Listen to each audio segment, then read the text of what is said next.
عبید اللہ کی کہتا ہے کہ اچانک طبیعت جو تھی خراب ہو گئی، وہ زمین پر منہ کے بل گر گئے، اللہ شفا عطا فرمائے، اللہ تبارک و تعالی صحت و عافیت عطا فرمائے۔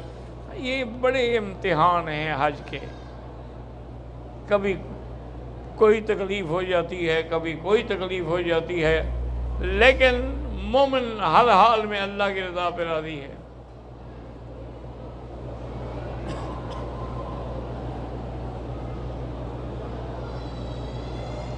ایک عورت حج پہ آئی اپنے شوہر کے ساتھ، اس کا شوہر جو ہے وہ فوت ہو گیا، تو اب اس کی عدت جو ہے وہ اسی دن سے شروع ہو جائے گی جس دن وہ فوت ہوا ہے۔ یہ نہیں کہ وہ پاکستان جائے گی عدت شروع ہوگی، عدت اسی دن سے شروع ہو جاتی ہے جس دن سے اس کی وفات ہو۔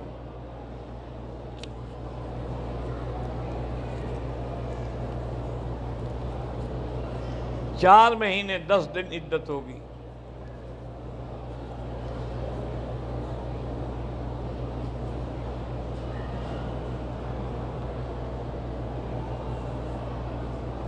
میں کراچی کا رہنے والا ہوں۔ محرم کی 10 تاریخ کو حلیم بناتے ہیں، اکثر تو یہ شیعہ کی رسم ہے، حلیم بناتے ہیں۔ حضرت حسین پیاسے شہید ہو گئے، یہ حلیم کھا رہے ہیں۔ ان ملنگوں کا تم وفا دیکھو۔ حضرت حسین کہتے ہیں پیاسے شہید ہو گئے اور سبیلیں، دودھ کی سبیلیں لگا رہے ہیں۔ اور پھر ایک عجیب بات یہ بھی ہے کہ کہتے ہیں کہ حضرت حسین جس گھوڑے پہ دلدل پہ سوار ہوئے تھے اس کو بھی لے آتے ہیں، بڑا اس کے اوپر تیر کے نشان لگاتے ہیں، خون۔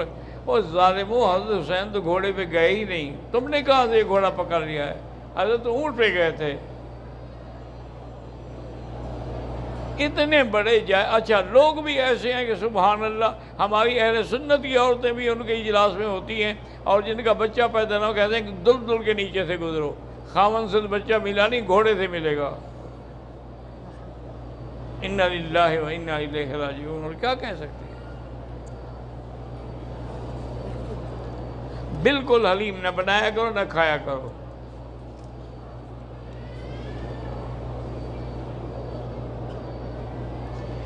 دو رکعت طواف نفل نہیں، واجب الطواف ہے۔ طواف چاہے نفل ہو، 2 رکعت واجب ہیں۔ اگر وہ آدمی کو بھول گیا نہیں پڑھی، جب یاد آئے پڑھ لو، 2 دن بعد بھی پڑھ سکتے ہیں، 3 دن بعد بھی پڑھ سکتے ہیں۔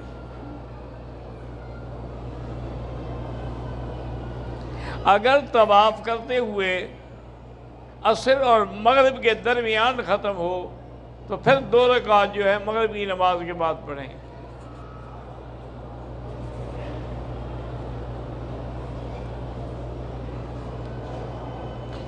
ہمارا ملازم شیعہ ہے جو کھانا پکاتا ہے، پہلے ہمیں معلوم نہیں تھا، اب ہمیں پتہ چلا ہے کہ یہ شیعہ ہے۔ تو کیا شیعہ کے ہاتھ کا پکا ہوا کھانا جائز ہے؟ جب یہودیوں کا کھا رہے ہو، یہ پیپسی کولا اور 7 اپ اور یہ کس کی ہے؟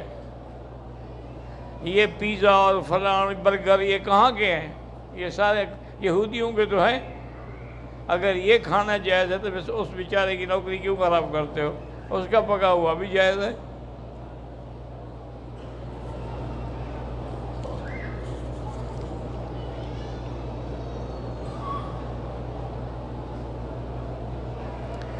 حج پہ آیا ہوا آدمی یہاں سے کیا ہدیہ لے جائے؟ بھئی اصل ہدیہ تو زمزم ہے، اور مدینہ شریف کا ہدیہ کھجور ہے۔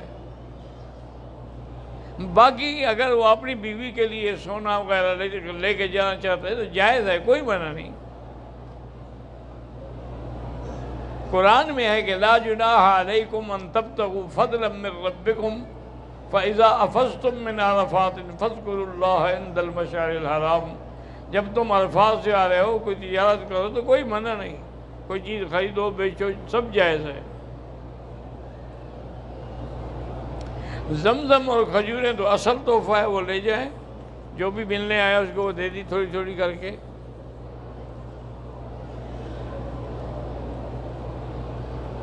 میرا بیٹا جو ہے وہ 1 ہفتہ مدرسے سے غائب ہے، اللہ پاک ہدایت دے اور خیریت سے واپس آ جائے، اللہ اس کو ظالموں کے شر سے بچائے۔ صحابہ کرام لا علاج بیماریوں کا علاج کیسے کرتے تھے؟ سورۃ فاتحہ پڑھتے تھے، اسے شفا ہو جائے۔ اصل بات یہ ہے کہ فاتحہ بھی وہی ہے، قرآن بھی وہی ہے، لیکن زبان وہ نہیں ہے۔ ہماری زبانیں گندی ہیں، ہمارے اعمال گندے ہیں، اس لیے پڑھنے سے کوئی اثر نہیں ہوتا۔ وہ تو بس سورۃ فاتحہ پڑھتے تھے، دم کیا بٹ فوراً ٹھیک ہو گیا۔ اگر نظر لگ جائے تو اس کا علاج یہ ہے کہ سورۃ نون والقلم کی آخری آیت جو ہے وہ 7 دفعہ پڑھ کے ہر نماز کے بعد اس کو دم کریں، پانی پہ دم کر کے پلائیں۔ 9 محرم کا روزہ رکھا لیکن 10 محرم کو ماہواری ہو گئی، اس لیے میں 10 کا روزہ نہیں رکھ سکی، کوئی بات نہیں، آپ مجبور ہیں، ورنہ اصول یہ ہے کہ 9 اور 10 یا 10 اور 11، چونکہ اصل میں یہ روزہ، اور ایک بات یہ بھی یاد کر لو کہ یہ روزہ حضرت حسین کے اس پہ نہیں ہے، یہ تو حضور پاک جب مدینہ شریف تشریف لے گئے تو وہاں دیکھا کہ یہودیوں نے روزہ رکھا ہوا ہے، تو حضور نے فرمایا کہ بھئی تم نے کس بات کا روزہ رکھا؟ انہوں نے کہا حضور یہ یوم عاشوراء ہے، اسی دن اللہ نے موسیٰ علیہ السلام کو بنی اسرائیل کے ساتھ دریا سے نجات دی اور دشمن فرعون کو غرق کیا، تو اس یاد میں ہم یہ روزہ رکھتے ہیں۔ آپ نے فرمایا انا اولیٰ بموسیٰ منکم، تو موسیٰ علیہ السلام کے ساتھ تو پھر ہمارا تعلق تم سے زیادہ ہے، تو اس لیے آپ نے حکم دیا صحابہ کو کہ بھئی ایسا کرو تم بھی روزہ رکھو 10ویں کا، لیکن یا 9 اور 10 رکھو یا 10 اور 11، تاکہ یہود سے موافقت بھی نہ ہو اور روزہ بھی ہو جائے۔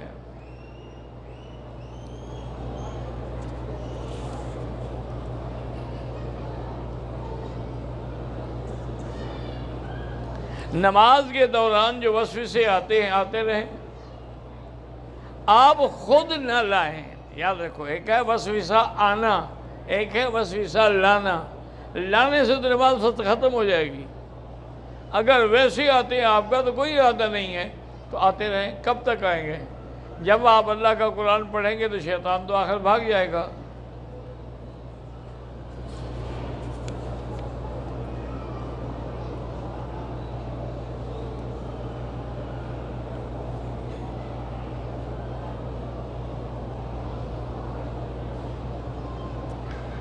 کہتے ہیں جی کہ چند مہینے پہلے شادی ہوئی، 6 جولائی کو شوہر نے 1 طلاق دے دی اور 8 جولائی کو شوہر حادثے میں مر گیا، تو یہ طلاق کی عدت گزارے گی، چونکہ موت تو اس کی نکاح میں نہیں آئی نا، اس سے پہلے اس کا نکاح ختم ہو چکا تھا، طلاق دے دی تھی اس نے۔ اگر یہ بعد میں ہوتا تو پھر یہ موت کی عدت گزارتی، اب صرف طلاق کی عدت گزارے گی۔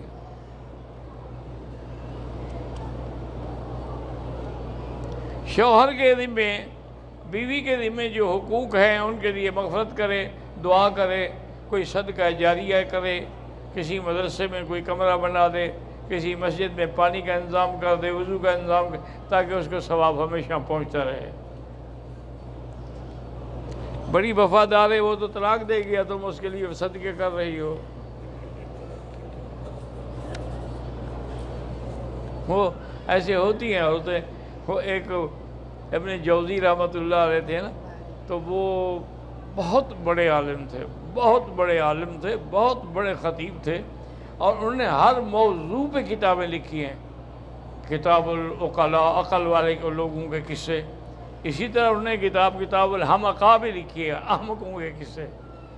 تو اس میں انہوں نے ایک قصہ لکھا ہے کہ ایک آدمی گیا، قبرستان سے گزر رہا تھا، راستہ وہیں سے تھا، دیکھا کہ ایک عورت بیٹھی ہے پنکھا لے کے اور قبر کو پنکھا جھل رہی ہے۔ وہ بیچارہ بڑا متاثر ہوا کہ بھئی عجیب عورت ہے، اتنی وفا کہ مرنے کے بعد قبر پہ بیٹھ کے پنکھا چل رہی ہے۔ انہوں نے کہا بی بی تم بڑی ہو، نے کہا وفادار نہیں، اس نے کہا تھا کہ میری قبر تو سوکھنے دینا دوسری شادی کرنے سے پہلے، میں سکھا رہی ہوں کہ جلدی سوکھے جان چھوٹے میں دوسری شادی کروں۔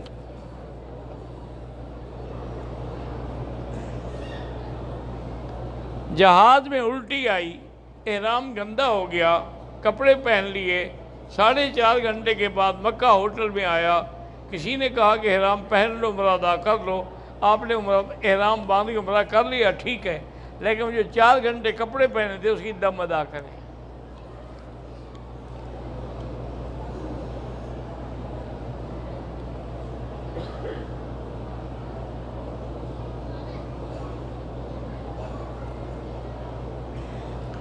میاں کی عمر 47 سال ہے، بیوی کی 46 سال ہے، 2 سال سے ازدواجی تعلق بھی نہیں ہوا، 7 مہینے پہلے بیوی بچوں کے ساتھ گھر چھوڑ گئی ہے خاوند کی اجازت کے بغیر، تو طلاق دے دو بس، اور کیا حل ہے؟ کوئی حل نہیں۔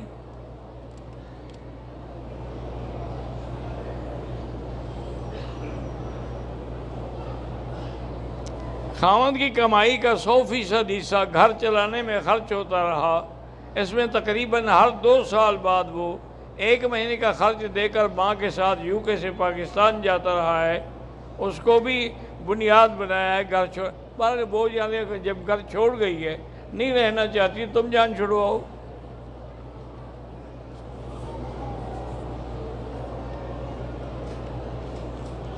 بستی کی آبادی تو 2500 آدمیوں کی ہے، لیکن کوئی دکان نہیں، کوئی بگارہ نہیں، تو اس میں جمعہ حنفی مسلک میں نہیں ہوگا، باقی ائمہ کے نزدیک جمعہ ہو جاتا ہے۔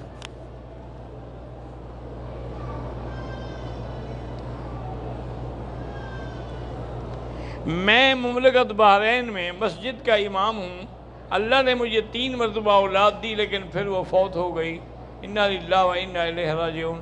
اللہ آپ کو صالح اور طول العمر اولاد عطا فرمائے۔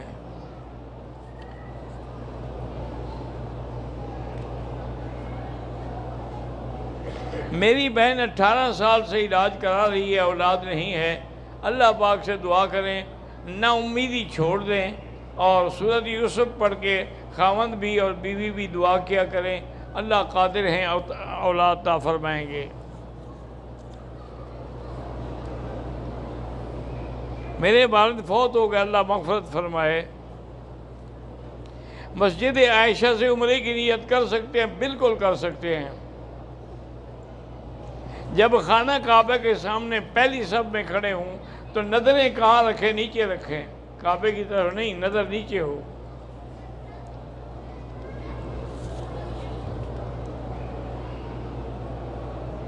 کچھ لوگ احرام باندھتے ہیں لیکن ناف سے نیچے باندھا ہوتا ہے، وہ نہ نماز ہوگی نہ عمرہ ہوگا، اس لیے کہ ناف سے اگر ظاہر ہے تو مطلب ہے کہ سطر کھلا ہوا ہے، سطر کھلا ہوا ہو تو پھر نہ نماز جائز ہے نہ طواف جائز ہے۔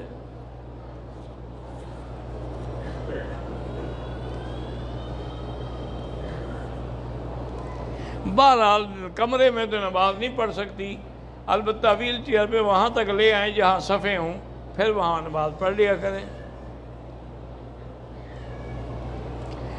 عمرے کے اندر سب سے اہم چیز جو ہے وہ نیت ہے، اور اس کے بعد احرام اور طواف۔ اگر طواف کے دوران وضو ٹوٹ جائے چھوڑ دیں، وضو کر کے دوبارہ شروع کریں۔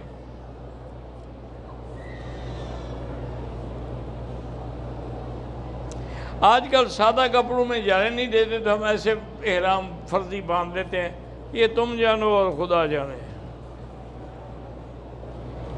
روضہ رسول کے پاس جا کے درود شریف وہی جو نماز میں ہے، سب سے افضل درود وہی ہے، چونکہ وہ درود حضور پاک نے خود پڑھا ہے، خود سکھایا ہے۔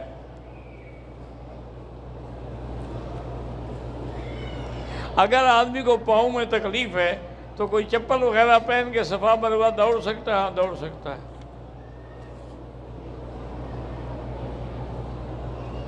عمرے کے بعد جتنے دن اللہ موقع عطا فرمائے طواف کریں، کیونکہ جتنا طواف زیادہ کریں گے وہ افضل ہے عمرے سے بھی۔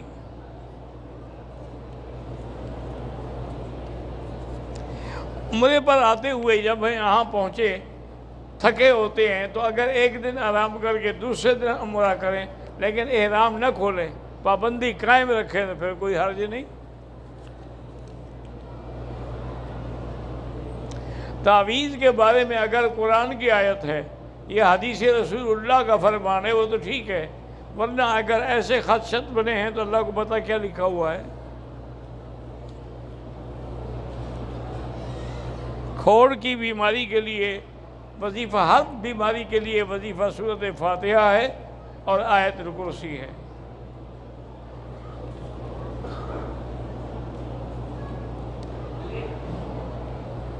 ہم نے طواف کے بعد کی 2 رکعت نماز نفل کی نیت سے پڑھی، کوئی بات نہیں، واجب کا پتہ نہیں تھا لیکن پڑھی تو ہے نا، وہ خود بخود ادا ہو گئی۔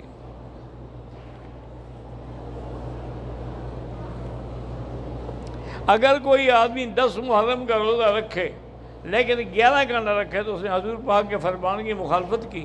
حضور نے فرمایا صوموا یوما قبلہ او بعدہ، یا 9 اور 10 رکھو یا 10 اور 11 رکھو۔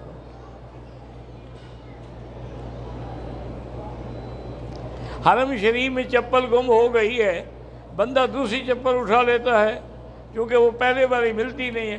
اگر بیوی گم ہو جائے پھر کیا کرو گے؟ یہ فتویٰ تم دے دو تو چپل کا میں دے دیتا ہوں۔ یعنی سستی چیز جائز ہے، مہنگی ناجائز ہے، بالکل نہ اٹھائیں۔ اپنی چپل کو کپڑے میں تھیلے میں ڈال کے ساتھ رکھیں۔ بھئی 2500 کی بستی ہو کچھ ہو، اگر بازار نہیں ہے، ضرورت کی دکانیں نہیں ہیں تو وہاں حنفی مسلک میں جمعہ نہیں ہوتا، باقی ائمہ کے نزدیک ہو جاتا ہے۔ تو جب وہاں سے دور ایک جگہ ہے جہاں جمعہ ہوتا، وہاں جا کے جمعہ پڑھا کرو تاکہ ثواب بھی زیادہ ہو، جتنا چل کے جائیں گے اتنا ثواب زیادہ ہوگا۔ اللہم صلی علی سیدنا محمد وعلی آل سیدنا محمد کما صلیت علی ابراہیم وعلی آل ابراہیم فی العالمین انک حمید مجید۔ اللہم متعنا باسماعنا وابصارنا واشرح صدورنا احینا بقواتنا ما ابقیتنا واجعل الوارث منا واجعل ثارنا علی من ظلمنا وانصرنا علی من عادانا۔ اللہم اقضِ حاجاتنا یا قاضی الحاجات یا سمیع الدعاء یا مستجیب الدعوات۔ رب اغفر وارحم واعف وتکرم وتجاوز عما تعلم انک تعلم ما لا نعلم انک انت اللہ العز الاکرم۔ ربنا تقبل منا انک انت السمیع العلیم۔ یا اللہ تمام آنے والوں کی حاضری منظور فرما، تمام آنے والوں کا حج عمرہ طواف زیارت عبادت خیرات منظور فرما۔ یا الہ العالمین ہمیں مانگنا نہیں آتا، جو تیرے نیک بندوں نے مانگا ہے ہم مانگتے ہیں وہ ہمیں عطا فرما۔ اللہم انا نسألک من الخیر کلہ عاجلہ وعاجلہ ما علمنا منہ وما لم نعلم۔ اللہم انا نعوذ بک من الشر کلہ عاجلہ وعاجلہ ما علمنا منہ وما لم نعلم۔ وصلی اللہ تعالی علی خیر خلقہ سیدنا محمد وعلی آلہ وصحبہ اجمعین۔ اللہم صلی علی سیدنا محمد وبارک وسلم علیہ۔